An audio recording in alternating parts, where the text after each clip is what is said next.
In 2007, in his State of the Union address, President Bush spoke of America being addicted to oil.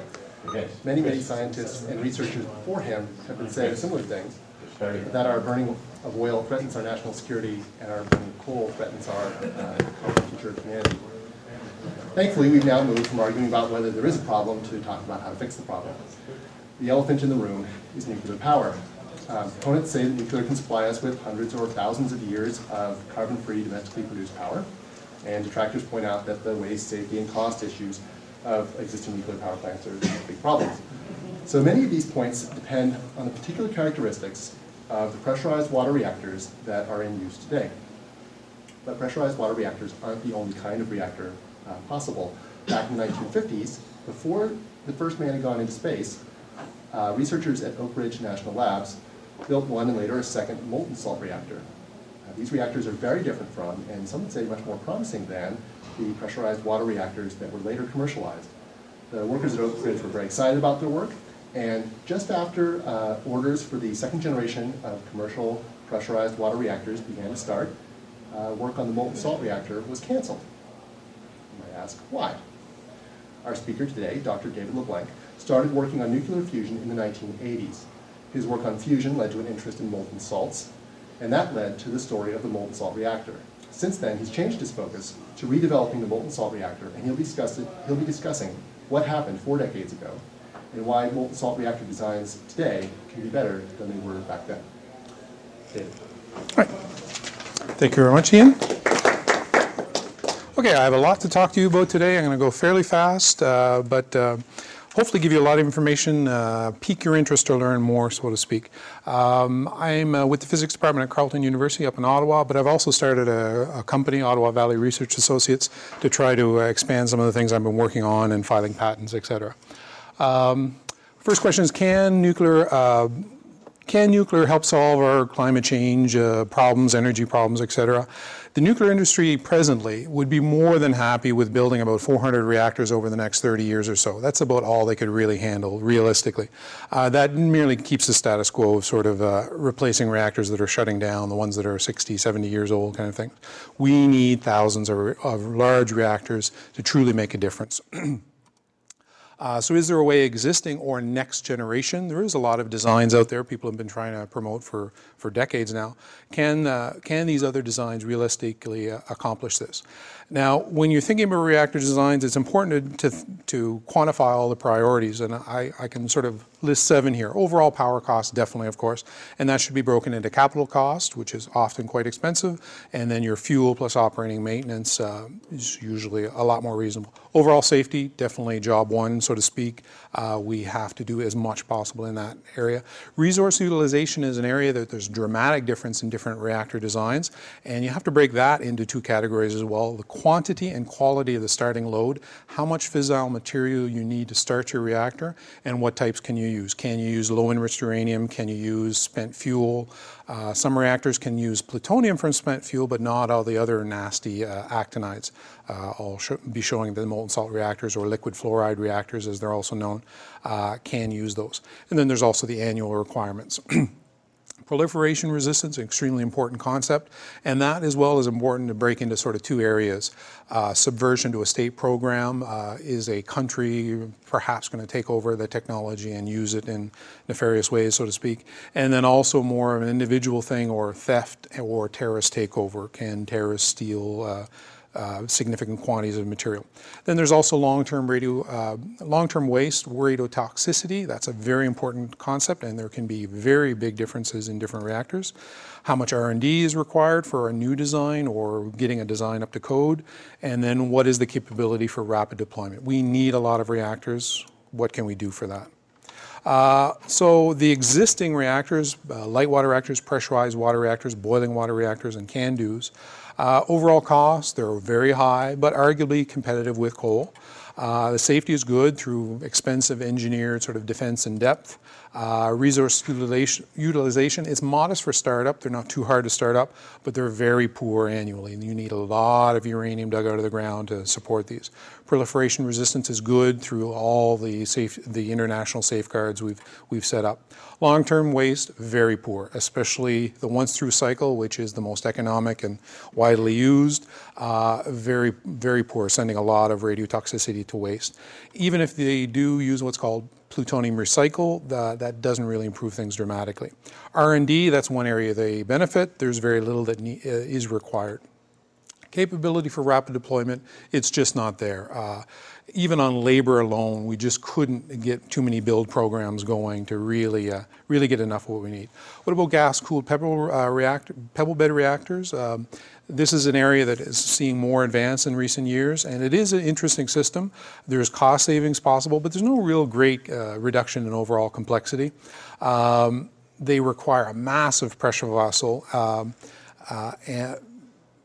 and that really limits the size of the core and the power. So almost the same size pressure vessel as a pressurized water reactor for maybe a quarter of the power or even less than that. The rad waste production is very similar to light water reactors, and also you've got radioactive graphite. It's not too horrible of stuff, but you've got that as an added bonus. The reprocessing of fuel in this design is extremely difficult, and that's part of the reason they say they're more proliferation resistance, but that means the uranium utilization is even worse outlook. From a safety outlook, they are excellent in decay heat management. They can get rid of decay heat quite readily, but that's only sort of half the equation in reactor safety. The other half is criticality events, etc. And they're quite good on this, as any reactor is by engineered systems, but that is still a possible issue. And I have an asterisk here, and I've got some little extra comments down below. There's more for people reading the slides later here. And one of the asterisks here is the reverse is true for accelerated driven systems, where you're keeping things subcritical by supplying neutrons from accelerator. Yes, we can instantly shut that down. It helps a lot in criticality, but it does nothing for you in helping in decay heat management.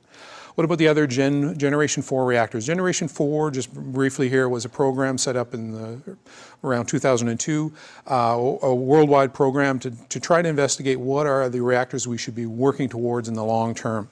Pebble bed reactors was one of those. Another is supercritical water. It's operating water at a much higher temperature than they're using now. It really only gives you modest improvements, gives the thermal efficiency up a bit. But extremely challenging corrosion issues to solve there. Sodium cool fast breeder reactors, they've been around for a long time, a few smaller ones or demonstrations built. In general, most would agree they're more costly and higher safety concerns. We can make pretty much any reactor safe to the public as long as we have a nice containment vessel around it. But many would argue, not all, but many would argue that more likely to have accidents with these type reactors. They need a massive amount of fissile material to start, 12 tons of fissile material, plutonium, etc., to start these up. And the doubling time is how long it takes if you breed fuel, meaning you're making more than you're consuming. It would take 40 years on these designs to make enough for the next plant, so to speak. Lead-cooled fast breeder reactors, there's some possible savings there. They save an intermediate loop, etc. But they require even more fissile material. So I have an asterisk down here that with that, like the entire plutonium supply of the U.S. weapons program, spent fuel, etc., that would only be enough for 30 or 40 reactors, so it really limits how fast we can develop these. Gas-cooled fast breeders, that's one of the other Gen 4 reactors. That has a lot of the similar issues here. Now, what about thorium? We keep hearing about that. Thorium is more and more in the news, more and more in the conversation of the nuclear industry. Thorium is fertile on its own, but it can produce a fissile element, uranium-233, which is a really good nuclear fuel. It has numerous advantages, works well in any spectrum. We don't have to have a fast spectrum, or we don't slow the neutrons down, like the uranium-plutonium cycle. However, any use in solid fuels, involves very difficult fuel processing, okay? There's a lot of inherent radioactivity in things. It's very difficult to reprocess. But what about fluid fuels? And what about the Generation 4 reactor that was made for thorium? And that is the liquid fluoride reactor. It's over 50 years old, but it's never really looked any better. And historically, this is called a molten salt reactor. I'll probably be switching a bit between terms here. the older term is molten salt reactor, but liquid fluoride or liquid fluoride thorium reactor, a lifter, is a term that's becoming more used. So liquid fluoride, molten salt overview. What did the original program at Oak Ridge end up with, and what factors guide design, how did design evolve and why was it cut off, what's happened since then, and do new priorities and new ideas, do they change the outlook of things? So looking at what's called a traditional molten salt breeder reactor, this is a figure right out of the Generation 4 program. Molten salt contains the fuel itself, and the fissile and the fertile material flows through a critical core that has graphite logs here that flows between the logs, in and out of that core, and it's only critical inside the core, so heat is generated in here, but that hot fluid comes out and goes through an intermediate heat exchanger. That secondary coolant salt then drives either a gas cycle or a steam cycle. Originally it was a steam cycle, but we feel that a gas, a Brayton cycle would be much more useful now. We show control rods here, but I'll talk a little bit later. You don't really need control rods in these type of reactors. We can process out fission products, okay, to be able to be a breeder, or as I'll show in a few minutes, about a break-even breeder. We can also dump these salts to emergency dump tanks very easily, either by valves. Well, by valves if we wish, and if we do nothing else, we have what's called freeze plugs that will melt if the salt starts to get hotter than we want, and drain to the tanks that are set up to deal with the decay heat. When you shut a reactor down that doesn't turn off all the power, there's so much radioactivity going on that there's a lot of power being generated, and we have to deal with that. That was the 3 Mile Island event. They didn't have, the reactor was shut down, but they had to deal with that decay heat. So the general attributes of this sort of traditional design, it's called a molten salt. You have a salt that sort of dissolves, or there's a mixture of in this case, the fertile thorium fluoride and uranium fluoride mixed in a carrier salt that's lithium fluoride and beryllium fluoride. And that lithium has to be isotopically enriched, which makes it a little expensive, but not too bad. It has a nice high outlet temperature of 700 degrees, so we have a nice high thermal efficiency. Oak Ridge work was over 44% on the steam Rankine cycle. If we switch to a gas Brayton cycle, like a helium or even supercritical carbon dioxide, we can get up to the high 40s. The fission products in this case were moved on a 20-day cycle. Some were moved a little quicker, some a little slower, and I'll talk in a minute about how a lot of them come out automatically. Now, protactinium here, protactinium is sort of the intermediate between thorium and uranium-233. Thorium becomes protactinium-233, and that will decay to the thing we want, uranium-233, in a 27-day half-life. We often need to remove that, or in this case, we need to remove that for this design, which is a bit of a problem here. You want to take it out of the neutron flux so it doesn't take another neutron and not get to what you want. And I'll talk more about that a little bit later. It has a very low fissile inventory. We talked before about like 12 tons, 20 tons. This is only 1.5 tons or 1,500 kilograms for a typical gigawatt or 1,000 megawatt size plant. Has a breeding ratio of 1.06, which is modest compared to the fast breeder reactor, but you don't need to breed much fuel to start your next reactor. So that means the fuel you burn in a year, which is about 800 to 1,000 kilograms, you sort of end up with 6% more than that at the end of the year. That gave a 20-year doubling time, which back when it was in competition with fast breeder reactors was not as good as the fast breeders, but we had to change the fast breeders later for safety reasons, and they're nowhere near as good as 20 years anymore. General benefits of any molten salt design: volatile fission products, gaseous fission products, things that want to come out of the salt will come out as we're operating, and we simply collect them. The most important thing is xenon. It's a gas that really just loves to absorb neutrons. We really want to get rid of that. It's quite radioactive, so we can remove that. It just comes out of the salt. We assist that by bubbling helium through the gas. So if everything that wants to come out of the salt we take out continuously and store safely off plant or away from the reactor, if there is any kind of major spill, etc., it just solidifies. There's really nothing that wants to come out of there. So it's really hard to imagine ways that we can really spread any radioactivity around. The salts have a very high boiling point, and we operate them at low pressure. There's no pressure vessels here whatsoever. It's just a big tank, basically. Any temperature increase instantly lowers the reactivity. That's a very good safety feature. The fuel salt's at the lowest pressure of the circuit. That's sort of the reverse of a pressurized water reactor, where every stage things are trying to get to the outside world, whereas in this, the radioactive salts are at the lowest pressure of the circuit. We don't need control rods or burnable poisons, etc. There's almost no excess reactivity. There's no danger of accidentally pulling out control rods. There's none in there to begin with. And we have that simple freeze plug that melts upon overheating, and it just drains things. So lots of inherent safety features here.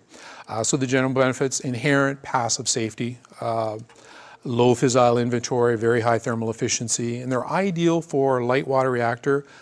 TRU is transuranic waste. We can get rid of the more nasty aspects of those, which I'll show in just a second. They're a perfect system for that. It's very hard to get rid of those transuranic waste in other designs. And we have the ability to use the closed thorium cycle. Just very briefly, thorium becomes U-233, and U-233, when it fissions, can give a little bit more than 2 neutrons per fission. And if we don't waste too many of those neutrons, one of those neutrons, or at least one, can go to making another U-233. And if exactly one goes, we sort of break even, and we're creating as much fuel as we're burning, so to speak. Thorium is dirt cheap. It's extremely plentiful. So if we can close the cycle here, we get down to about 800 kilograms a year. That's maybe like $40,000, $50,000 worth of thorium for a plant that's going to be generating revenues of maybe $500 million a year worth of electricity. So it's just a drop in the bucket. The transuranic waste in general are produced at a much lower rate, and it's much easier for us to just keep burning those off within the reactor. So we get a much, much lower long-term radiotoxicity. That's what I want to talk about for a minute now here. This graph is from a researcher in France that shows the radiotoxicity, and radiotoxicity is a little different than just radioactivity, because if we're putting things away, if they get into the groundwater, some forms of radiation are a lot worse if you ingest them, compared to if they're just sort of sitting around or you get them on your clothes, etc. So radiotoxicity is the important thing. What this shows, this dashed line here, is showing the fission products themselves. And the vast majority of these have pretty short half-lives. This is a logarithmic scale on both sides, so going up by a factor of 10 every time here, and in time we're going up by a factor of 10 every time. So over the first few hundred years, those fission products drop off dramatically. Initially, they're the most radiotoxic part of the waste, but after 500 years or so, they're quite low. Now this level right about up here, 10 to the 6 or so, that's the radiotoxicity of the uranium you'd need to fire up a pressurized water reactor. So if we can get lower than that, that's a good benchmark to aim for. But the pressurized water reactor, what's really radiotoxic is the higher actinides, things above uranium, neptunium, plutonium especially, americium, curium, etc. A pressurized water reactor will be throwing away like 200, 300, 400 kilograms of those per year. And that is what's so long-term radiotoxic. This green line is showing what we can get with a molten salt reactor or liquid fluoride. We're not producing much. We only have maybe 10, 20 kilograms in the salt at any time. So when we reprocess, we put that back in. Now, anytime you sort of process things, you have to assume that you might lose a tiny bit. And 0.1% loss is a very conventional rule of thumb for losing things to waste, okay? But since we're only processing kilograms per year, we get a very low radiotoxicity. Whereas a fast breeder reactor, even with the same loss rate, they're processing tons sort of thing per year. They will not be that great. Now, they hope that they can do even better than 0.1. In practice, especially sort of the more famous integral fast reactor, they've probably never really done much better than 1%. They hope they can do a lot better than that. But they're starting with a lot more radiotoxic actinide waste to begin with. So it just shows that with a molten salt reactor that we put the plutonium, et cetera, back in the reactor to keep burning off, we're turning the waste problem into more of a 500-year problem than really a million-year problem. And we can engineer things that are going to be not leaking for 500 years quite easily, as opposed to trusting that we can do that for millions of years. Now, proliferation resistance, that's a very important question, and a lot of people are going to have different opinions on this, but it's an extremely important one to talk about. Now, on the pure thorium to U-233 cycle, there is a lot of proliferation resistance built in here already. There's always going to be a lot of an isotope called uranium-232. It's got a moderately long half-life, so it's going to stick around, but it gives you a really strong gamma ray from one of its daughter products. That's really hard to shield. It really makes it very easy if someone's trying to smuggle it around, very easy to detect. You can't really shield that out. It's such a high-energy gamma ray. Makes illicit use extremely difficult and highly detectable. There's been never any national program based on making weapons out of U-233, even though, yes, it technically is possible. And it would also be extremely hard to imagine how you could steal from reactors that the salt's never less than, say, 500 degrees Celsius kind of thing. A colleague of mine, Kirk Sorensen, also made a great suggestion here that if you're using the pure cycle in a molten salt reactor, liquid fluoride reactor, we can instantly denature that, okay? Uranium-235 or 233, they're both materials that can be used in a weapon, but if they're mixed with enough uranium-238, natural sort of uranium, they can't be made into a weapon. So we could keep uranium-238 as a fluoride sort of in standby, and if anything goes wrong, inspectors lose contact with the reactor, that can very quickly be dumped into the salt, makes it useless for weapons, and you can't really start up the reactor again. Now, protactinium removal can lead to clean uranium-233. So if we can, we really should try to avoid this. Because if it's becoming U-233 just from this storage of protactinium, it doesn't have this U-232 or very, very little of it. So that's an important point. There's only very small amounts of plutonium in this cycle, and it's extremely poor quality. You could really never make a weapon out of it. Now, we can also denature these cycles, and that means we run them with enough U-238. We still want to be majority relying on the thorium part of things, but we put in enough U-238 so that any uranium that you can take out, you couldn't really use to make a weapon. Because the pure cycle does represent what people call highly enriched uranium. For a lot of people, as soon as you say that word, to them it's a no-go. So running the denatured cycle includes having enough 238, and it does mean there's more plutonium present because that U-238 can start becoming plutonium by absorbing neutrons. But it's still a very poor quality, and plutonium is a lot more difficult to remove from the salts than uranium is. And in many designs, it will affect your conversion ratio. Conversion ratio and breeding ratio are sort of the same things. It's how much per fission you're sort of making more fuel. So looking at the quality of produced plutonium, weapons grade is almost all Pu-239. Reactor grade is only about 60% that. And one of the basic things that really gives you a lot of protection here is Pu-238 generates a massive amount of heat because it's got a fairly short half-life. In a reactor grade, it's 1.3%. It would make it very, very difficult, but not impossible to make a weapon out of reactor grade. For a denatured molten salt cycle, and this is what's from what we call a 30-year once-through converter design, which I'll talk a lot more about later. It has massive amounts of this Pu-238, so, and a lot less 239, et cetera. Technically, it would be still something that would need to be guarded, but probably next to impossible to make a weapon. On the pure cycle, you do have the 233, but the plutonium is basically absolutely worthless. It's almost all 238. The thing would probably melt if you tried to put enough together to make a weapon. Now, some problems specific to the molten salt, the single fluid, where you mix the thorium and uranium in the same fluid, graphite moderated design. They had a fairly high power density, and graphite has a limited density depending on your power output, or power density, sort of, sorry. So it has a lifetime of 4 years. We have to replace that graphite every 4 years. The fuel processing is hindered by the chemical similarity of thorium and the most important rare earth fission products to remove, which are the rare earth fission products. And there was also a problem with the temperature reactivity coefficient that was sort of recently discovered. Quite simple to work around and no problem with some of the ideas I'm going to talk to you about today. And protactinium separation, it does add that unique proliferation concern, which we'd like to get rid of if possible. Some design basics, 2-fluid versus single fluid. Single fluid is sort of what we call the traditional, but for most of the Oak Ridge program, they were trying to do what's called 2-fluid design, where you have a separate fuel salt that contains the uranium-233, maybe a little bit of thorium, but by definition the 2-fluid has none, and then a blanket salt that contains the thorium, and that's sort of going to catch the neutrons and convert the fuel for you. The advantage of that is when there's no thorium in the fuel salt, it makes it much, much easier to process for the fission products. PA removal is not really necessary, and there's an asterisk here, I'll basically quickly describe that. How many neutrons you lose to protactinium is based on your sort of power density, okay, your neutron flux. The thorium, though, is sitting in a much lower neutron flux, so we can just have a lot more of this blanket salt, and effectively it dilutes it, so we lose a lot less, and there is really no need for any protactinium separation, and it's a pretty complex thing to do.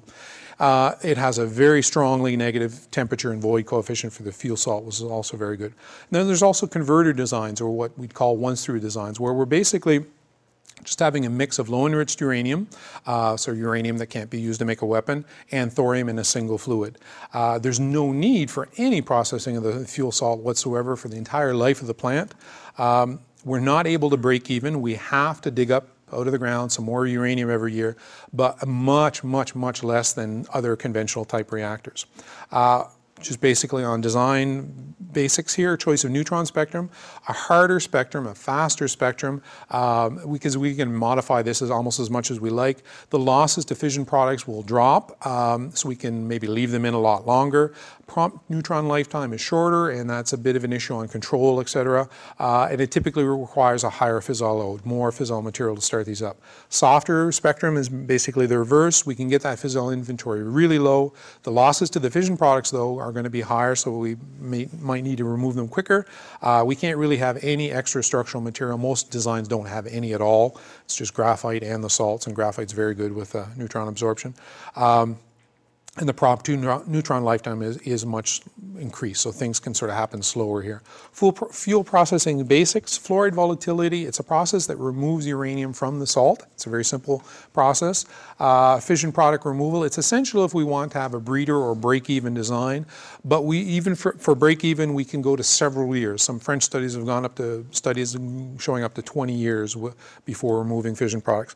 Protactinium removal and hold-up, it's essential for single fluid designs that wish to break even, but not really for others. Fluoride volatility, just very quickly, we simply bubble through fluorine gas through the carrier salt, and it converts UF4, which is a solid, well, it's dissolved in the salt, to gaseous UF6 that we can convert back later. Okay, it's an old process that we've known about since the 50s. Fission product removal, sort of historically here, in the early part of the program from 50s to early 60s, they didn't really have any one method that they thought was going to be great. They proposed very many, but none yet proven to be practical. There was a big breakthrough in 1964 called vacuum distillation.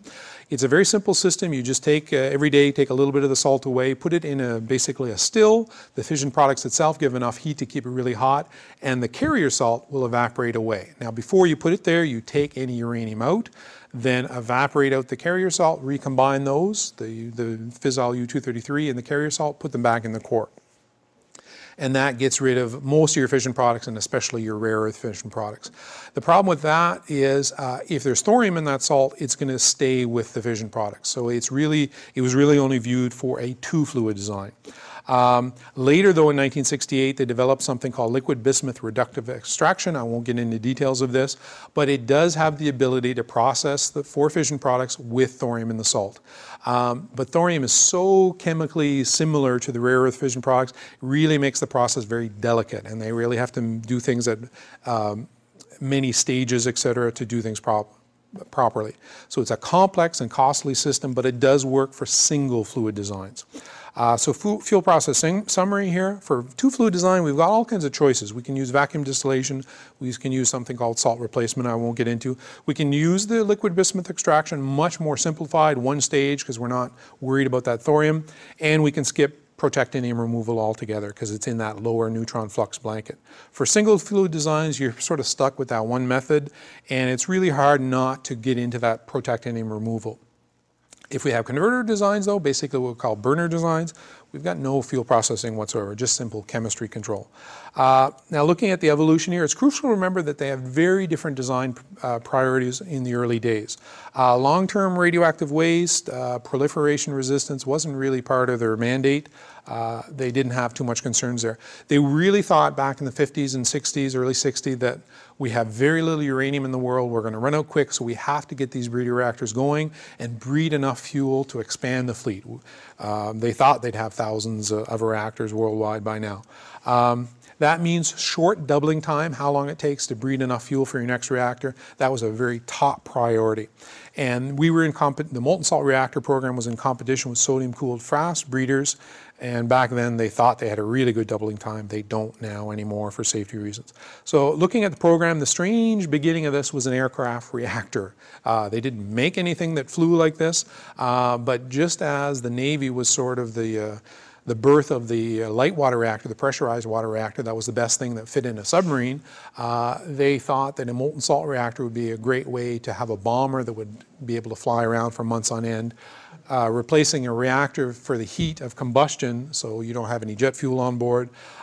Extremely challenging project, to say the least. It did lead to a very interesting test reactor built in the 50s, very high temperature operation, 860 degrees. It had beryllium oxide as a moderator, sort of canned in material here. It had a different carrier salt, sodium zirconium fluoride. It pointed the way to possible power reactors, though, even if the idea was probably quite far-fetched, in my view at least. Now, what I call the rise and fall of the two-fluid reactor. Two-fluid was the focus for most of Oak Ridge's program, and in the late 50s they looked at what we call homogeneous designs, no graphite or anything, just the salt itself. They looked at both converter designs and breeder designs. Now, the carrier salt does provide a significant amount of moderation, slowing those neutrons down, so we can actually play around with the spectrum quite readily. And all these studies were spherical geometry, and they always had a wall, a Hastelloy end. I haven't mentioned Hastelloy yet. It's a high nickel alloy that works really well with these molten salts. It has good corrosion behavior, etc. It's always been in the plan to use these metals like for heat exchangers for the vessels, etc. It would have a vessel wall, and let me just show you a picture here. So the very simple design they were looking at in the 50s. Just an inner fuel salt here, which was either just uranium-233 in the fuel salt or more likely some thorium as well, and surrounded by a blanket salt. Very ingenious, simple design. This wall, though, will be in an intense neutron flux, and we know now that it probably wouldn't have too long a lifetime. Maybe we can improve the alloy so it would, but nonetheless, a very nice little design. But in the early 60s, though, they proved that we could use graphite with these systems, and that can lower the fissile inventory, and so there was a switch in focus. Okay, we're going to go to graphite moderation, but we still want that two-fluid design because it's so much easier on processing the fission products. Now, the simplest way you might imagine building this is a central core that just has the fuel salt surrounded by a core that has the blanket salt. The problem with that, though, is the critical radius of that inner core would just be too small. It would be on the order of about a meter with the concentrations of fissile that we would put on these salts. That's just too small, not enough volume to have a power producing volume. So Oak Ridge's solution was, well, we're going to have to mix these salts, not together, but have two salts in the core separated by plumbing, graphite plumbing. Now, that intermixing of fuel and blanket salts done by graphite plumbing, it does give you the ability to have large core diameters and adequate power production, but that graphite, when it's under neutron radiation, first shrinks a little bit and then starts expanding. And that's changing the ratio of the blanket salt and the fuel salt. It's just giving all kinds of problems. And that plumbing was so complicated as well, any sort of one crack would basically mean replacing the whole core.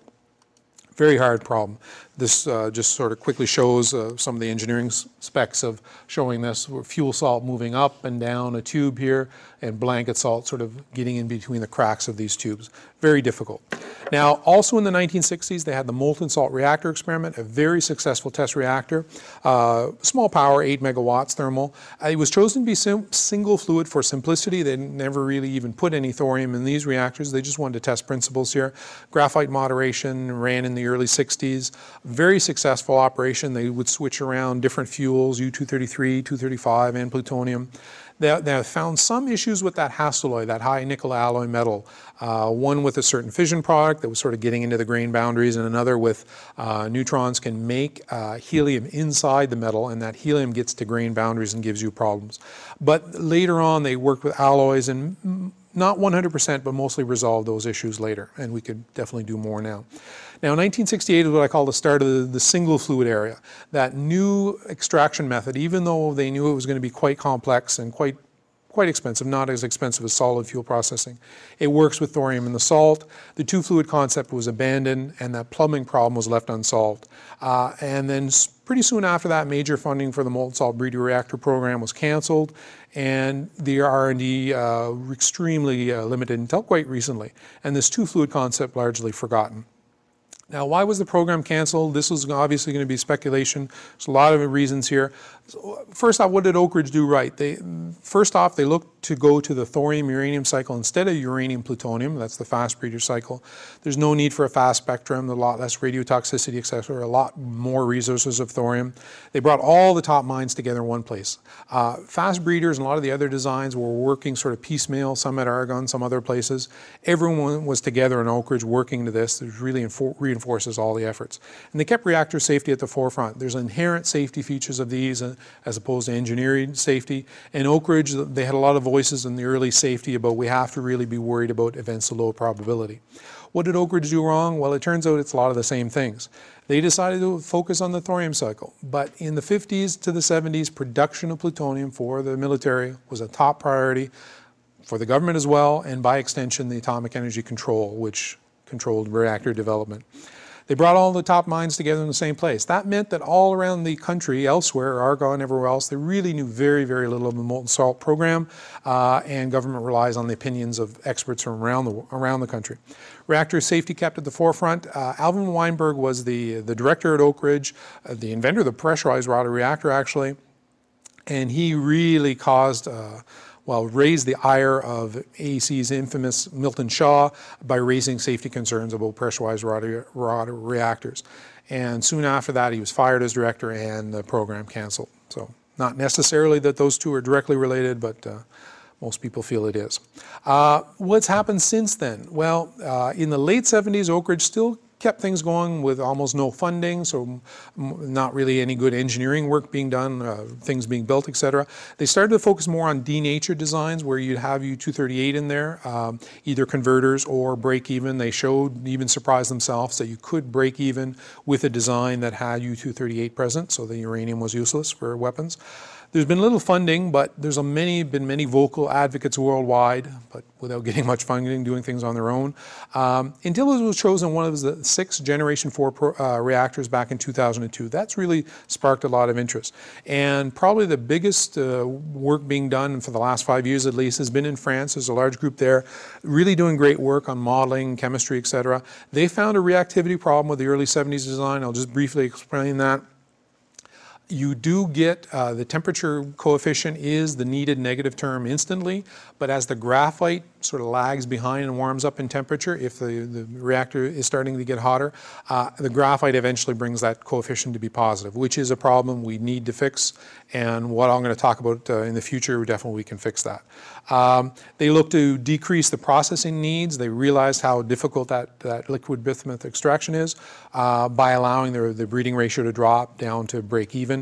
And they have moved towards a harder spectrum that doesn't have graphite in the core itself. And they've also added a blanket salt around, just radially around.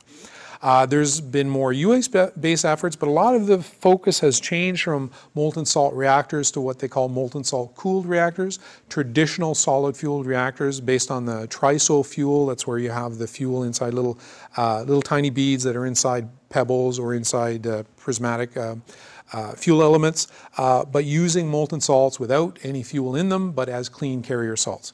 And a lot of those people hope that that effort can lead to pretty good reactors now, and then eventually to more ideal molten salt fueled reactors. But it has sort of taken away some of the interest here. And in those designs, the real big challenge is making sure that you don't have what's called a positive void coefficient. They can do that, but it's a really hard, really big challenge. There's also been much work worldwide on using these systems to get rid of transuranic waste, take away that plutonium and neptunium, et cetera, from light water reactor spent fuel and burn it up in these reactors. Now the French design, just very quickly, this is what they've evolved to. It's just a very simple core of fuel salt here surrounded by a radial blanket. Some of the engineering details they haven't gone into too much of how they're going to have a barrier and things like that. A reflector on top and bottom. You can't have just pure graphite here. It would give too big of a power spike. So I think they're still working on what kind of material that's going to be, the reflector. Very simple design. It would be quite difficult to try to build in a axial reflector as well. So that really, because it's not a completely encompassing blanket, that really does limit their potential a great deal. A lot of good Russian work. And they're working mainly on a system that just burns transuranic waste. So there's no thorium, uranium, or anything in that reactor. They just keep feeding in waste transuranics from spent fuel, and it's just a simple big tank of salt. We protect the outer vessel. That outer vessel, we don't want it to see too many neutrons, so they'll put like a graphite reflector here and even some steel to limit how many neutrons get to that outer vessel. And they've been doing great work. Updating priorities, if we're trying to look ahead to what we should be doing, what we could be doing. Fissile material for starting up, mainly because they need so little and we can use a lot of different types. We can use transuranic waste, whereas light water reactors, they can't put everything in, only plutonium. And they can't just run on plutonium either. They need uranium there as well. So it's not, we don't really need to breed fuel. Proliferation resistance and long-term waste reduction, that's a much higher priority now. And we should really try to minimize the need for fuel processing and its complexity. Ideally, remove it altogether if we can.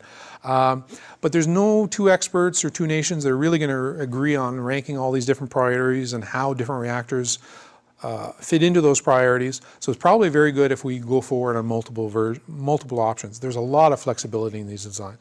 And keeping in mind a few design concepts here, keep it simple, stupid. A lot of people trying to think of new designs. Idea people are often drawn to very complex solutions, but any new improvement in the nuclear field can be monumentally expensive. So we really have to choose our battles, make sure any changes we're making are relevant, needed, and easy to verify. Off the shelf where possible.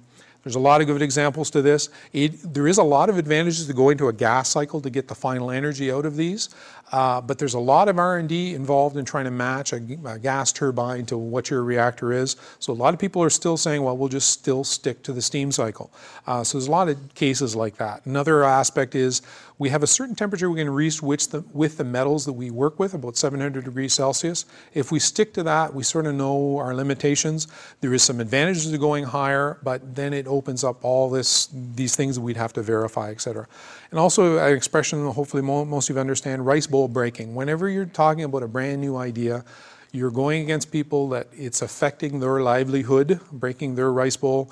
You've got to keep that in mind. And be aware of that and minimize if possible. A good example is if we're going to the pure thorium cycle, we're basically removing uranium from the industry, and that's a pretty established industry. Just to keep that in mind, but maybe if we can do just as good with the uranium, keep that in mind. And also remember that there's a lot of existing corporate players, et cetera, that have models in place. We're going to be going against those, or maybe we should bringing in those players because they're not doing too well with their designs. So some new ideas for your consideration that I've been working on and patenting, et cetera. One is reviving the two-fluid concept. That's the main thing I want to talk about. Another is what I call a barrier-free design and a possible fuel processing-free design. Not as important an aspect or a little bit more theoretical, but something I haven't sort of made public yet, so it's a sort of public disclosure here. And then simplified converter design, starting with what Oak Ridge came up with and trying to expand on that. So getting into the two-fluid ideas first, restating the two-fluid plumbing problem, a sphere within sphere, like fuel salt with graphite or without, surrounded by blanket salt, that's the simplest approach. But that if there's no thorium in that inner fuel salt, the critical radius is just too small. It makes your reactor too small, not enough volume to get enough power. So it's too small for power plants. The standard conclusion is, well, we have to find some way to interlace those two fluids.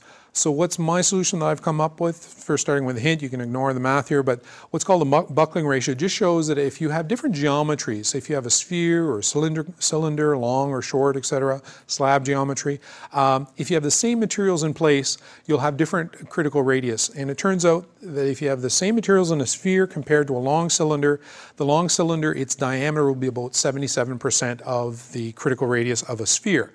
But the thing with a cylinder, a long cylinder, we can get as much power producing volume as we want.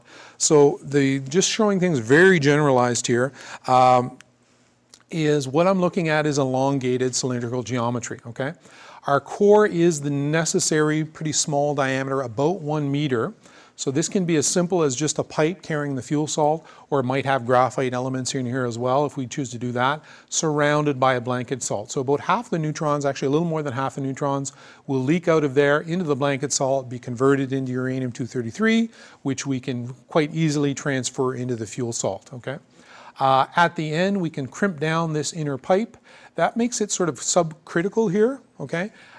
And any neutrons, any last neutrons that are emitted can still get out into this blanket. So in this very, very simple design, we can have almost no neutron leakage. And that fully encompassing blanket is really important for allowing you to do all kinds of useful design changes here. You know, the new concept's advantages, we can use the simple two-fluid fuel processing without that plumbing problem that plagued Oak Ridge for so long. It has very strongly negative fuel salt coefficients, which are great, and Oak Ridge always liked those. The blanket salt should also be slightly negative, and Oak Ridge's design actually had a blanket salt coefficient that was slightly positive, because if it heated up, some of it was leaving the core. In this case, there's none in the core itself, just around, and it acts as a bit as a reflector, so when that gets less dense, less neutrons will be reflected back, and it can slow things down as well. Very simple designs to build, to transport, etc. Ease of modeling and prototyping. These are so simple we can probably model them in 2 dimensions almost. And very low fissile inventory. The two-fluid design of Oak Ridge already was lower. It was about 700 kilograms, but they were wasting a lot in sort of what we call plenum spaces at the top and bottom. We could easily get this down to about 400 kilograms per gigawatt electrical, or even lower. So showing a cross-section of graphite-free, meaning we don't have any solid moderator. It's basically just a pipe within a pipe, and sometimes the people have used the term tube within shell, which is a heat exchanger term. Now we do need a barrier between the two, like Oak Ridge often had. That could be hastelloy perhaps. Molybdenum is a great material neutronically and for radiation damage, but really hard to work with. Or maybe just simple carbon composites or silicon carbide, etc. A lot of choices here. Just to show some numbers, and I can sort of back these up, I do a lot of data mining, okay? Taking studies that were done by Oak Ridge or the French or the Russians, et cetera, or Japanese are doing a lot, Czechs, et cetera. In their studies, Oak Ridge studies for 122 centimeter diameter sphere with 0.16% fissile concentration, that should be able to reach break even long term. If we extend that to long cylinder geometry, that shrinks down a bit to just under 1 meter in diameter. And if you put in the basic power densities, actually these are quite conservative numbers, 200 kilowatts per liter, fairly slow salt speed, 2 meters per second, typical inlet and outlet pressures. A 6.6 meter long core, that gives you over 400 megawatts electrical just there. Now, and there's also other ways that give you larger diameters. And that would be for the same length, more power. Now, other variations, if we allow that concentration to rise a little bit, we end up with more excess neutrons to deal with. So we can start thinking, well, we could put a metal barrier in there, molybdenum, or even stainless steel. We can start thinking about alternate carrier salts that are a little less expensive, et cetera. And it gives us even greater simplification of fission product processing because we can leave them in a lot longer. We have more spare neutrons. And just like the French work has shown, going to 20 years or beyond that for removing fission products. This just quickly shows another variation that's part of my patent that we might have sort of a calandrial arrangement where you have a central tube that's easily removable. Gives you a gap in between as well that you can really quickly detect any kind of leak. I'll also quickly mention, we always, just like Oak Ridge always proposed, you run your blanket salt at a little bit higher pressure. So if there's any crack or leak, just blanket salt goes inwards and it just shuts down your reaction. The critical issue, though, is this core blanket barrier, this barrier between the two, and that's something we'd have to verify. But we benefit from the fact that there's a lot of work in the fusion field that has a lot more funding using these same salts as a coolant, and they have that first wall that is the most hostile environment you can possibly imagine.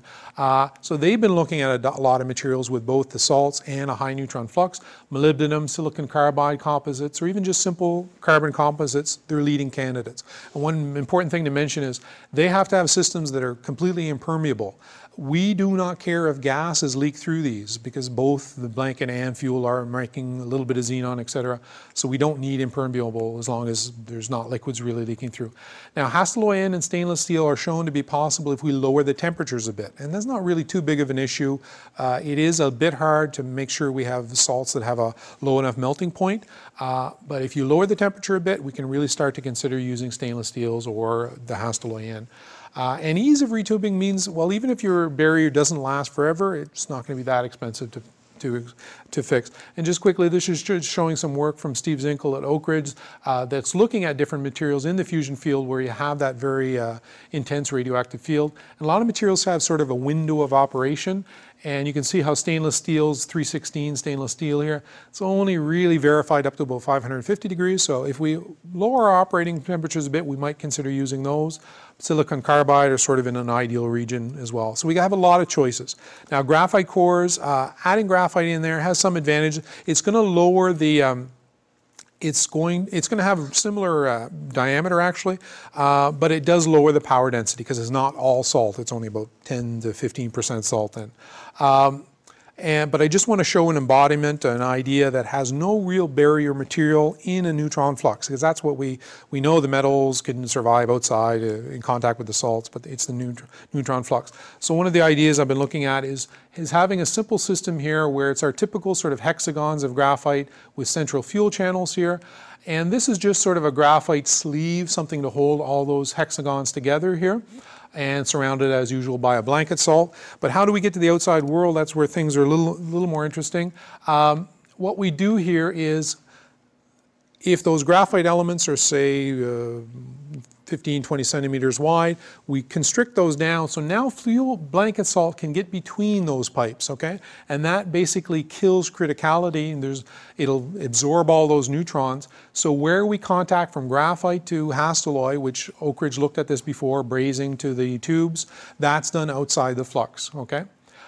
So it does, you might be saying, oh, well, that's back to the plumbing problems. But we have no blanket salt between those pipes. So we don't care if they're expanding and contracting. It's not really going to change the overall criticality of things or the overall ratio of things. So just one of the suggestions here. Now moving on beyond this two fluid, if the barrier does prove a possible stumbling block, what other options do we have and still try to break even here?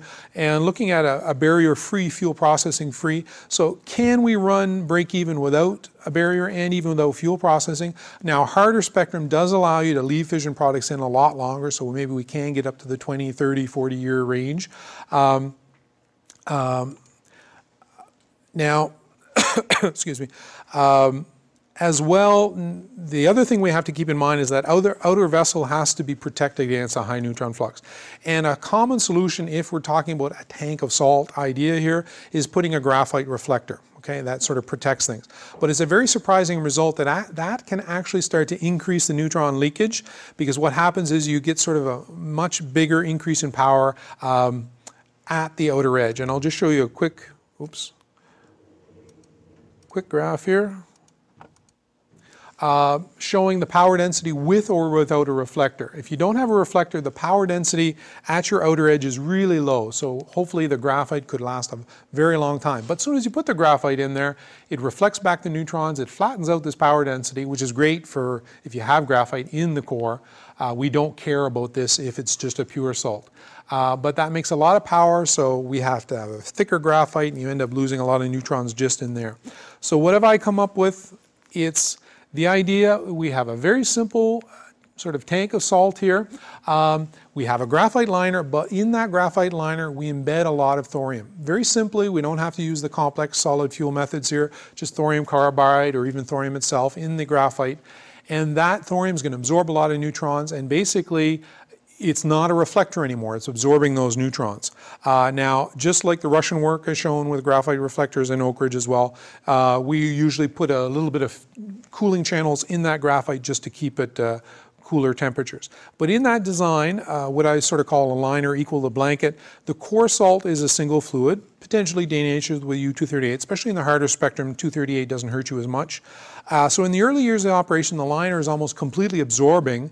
That means, oh, you're losing neutrons, but we don't have very many fission products yet, so the neutron budget should still be fine. Now, as fissile U-233 and or plutonium start to build up in that blanket, it's going to start making more fissions there, which will increase the power a bit, and also start reflecting back more neutrons, which is what we need because we're having more fission products to absorb neutrons in the salt. So ideally, we could make this liner that's permanent. We don't have to replace that, or at least last, say, 20, 30 years and have a midlife refurbishment here. And also, hopefully, without any fuel processing whatsoever. Now, this is a very early stage, requires a lot of modeling, it's quite speculative.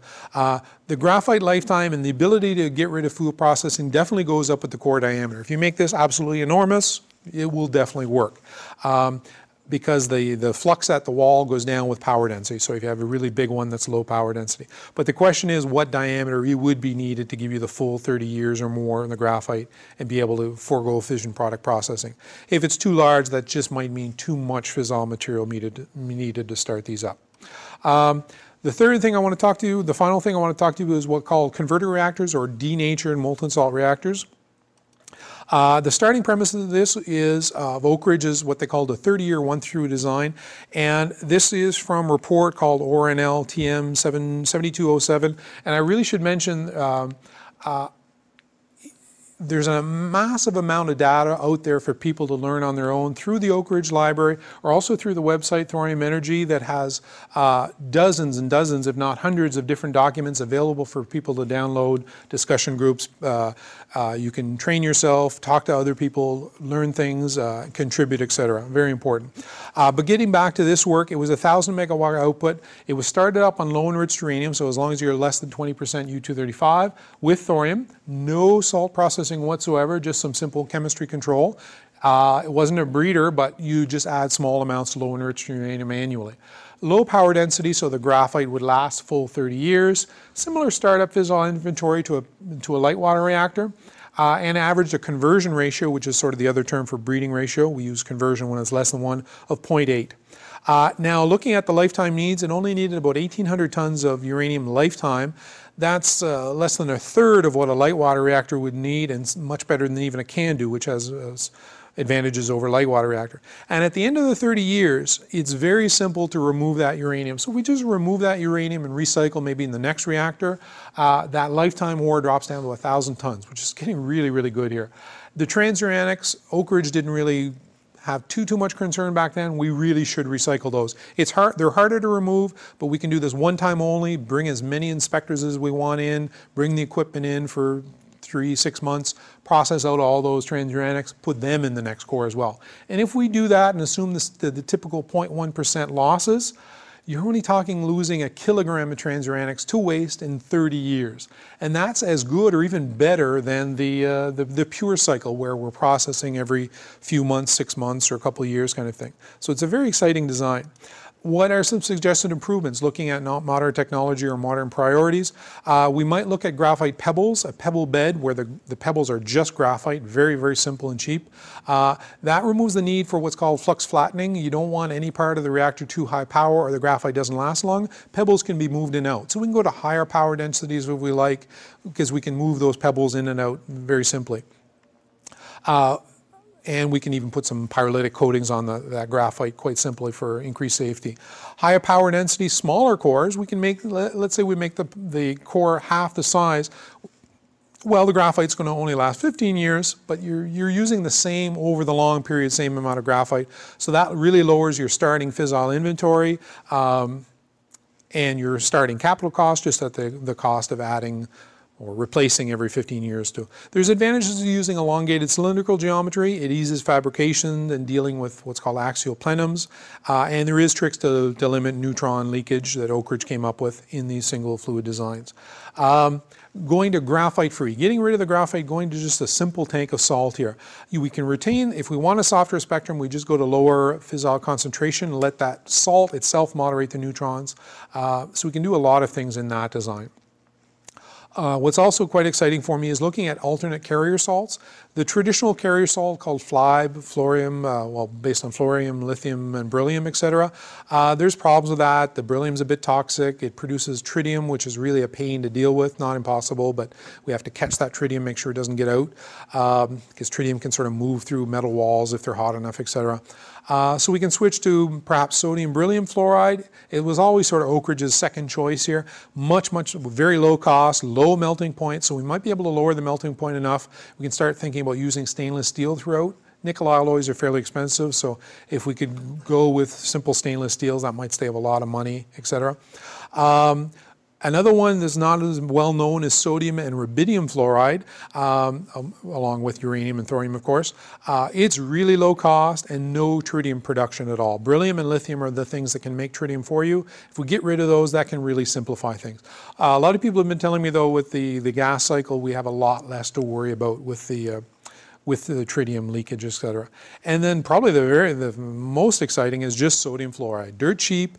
It does have a bit of a higher melting point though, so we were sort of pushing the limits here, but a lot of advantages there. And surprisingly, when you really look at the numbers, and there's been a lot of different studies on this, you don't really lose all that many more neutrons. Even though lithium and beryllium are considered to be really excellent, sodium not so much, you really only maybe double or maybe triple how many neutrons you're losing to the alternate carrier salts.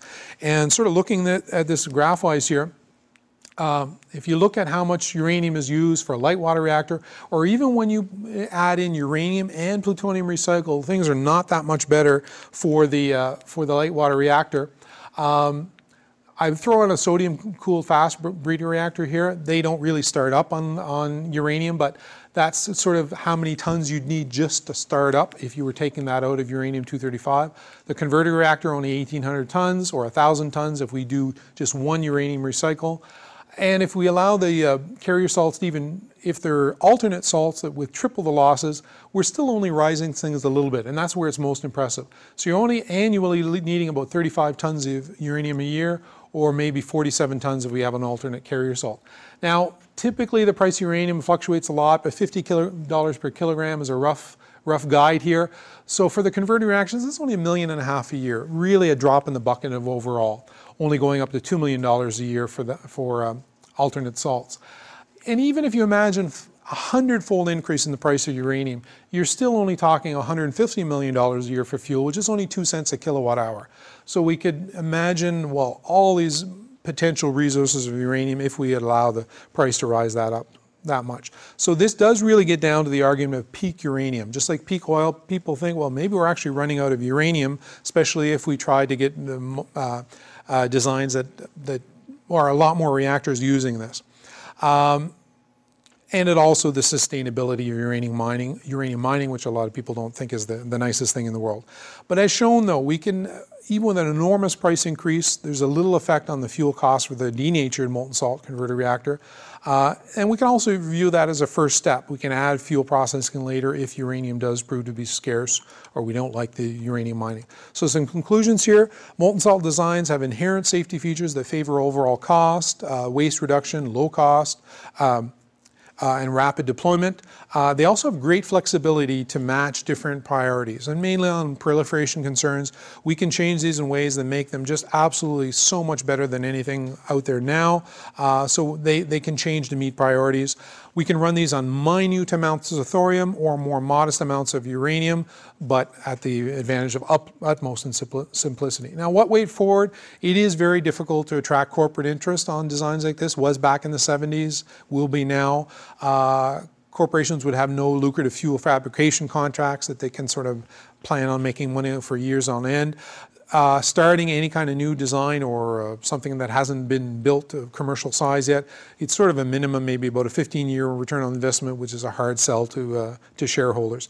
And the existing nuclear players have sort of their choices in place. But as I said before, they're not doing too well with those, so maybe we can sort of change some of their minds.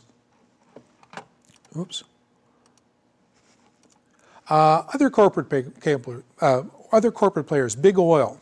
They're making massive profits, but they're more and more agreeing with people about the concept of peak oil. Maybe we are going to, within 30, within 50, within 100 years, run out of this.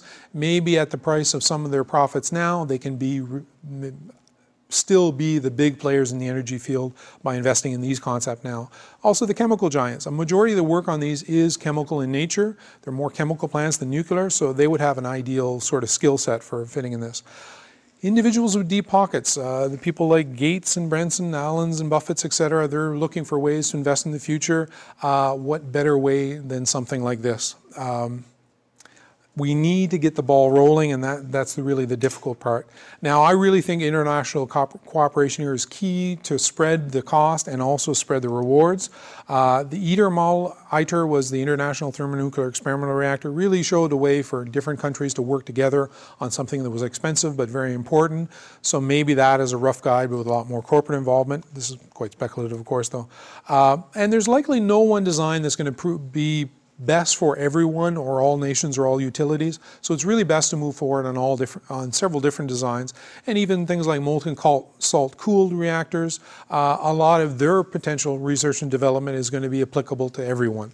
And there's nothing like competition to yield the best results. So what's needed in the short term, a lot of things, a lot of neutronic modeling, a lot is being done, but we need a lot more done. A lot of fuel chemistry work and corrosion studies on various carrier salts and the materials for heat exchangers, etc., and potential materials for a barrier. There's a lot of non-nuclear component testing that we can do today, pumps, valves, heat exchangers, etc. And all these things just need minor levels of funding to get going. We need sort of the expression of dime one to get going, and then maybe it'll be a lot more easier for people to get funding. Researchers around the world would love to work on these. The more people I talk to, they would love to work on it, but there's just no real funding stream available now. We need to get that going, and that really is the hardest part of all. And that's what I'd like to talk to you about today, so open for any questions now.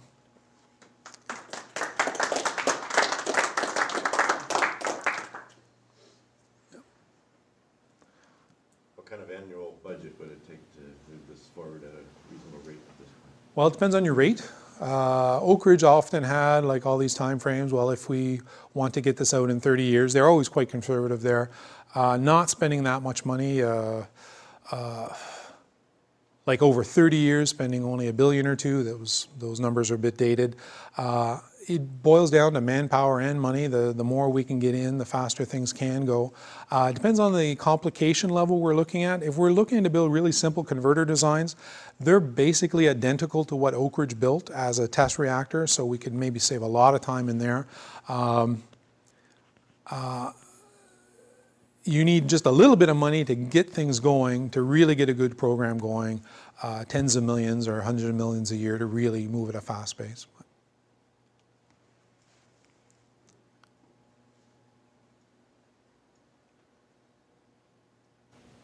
Questions? All right.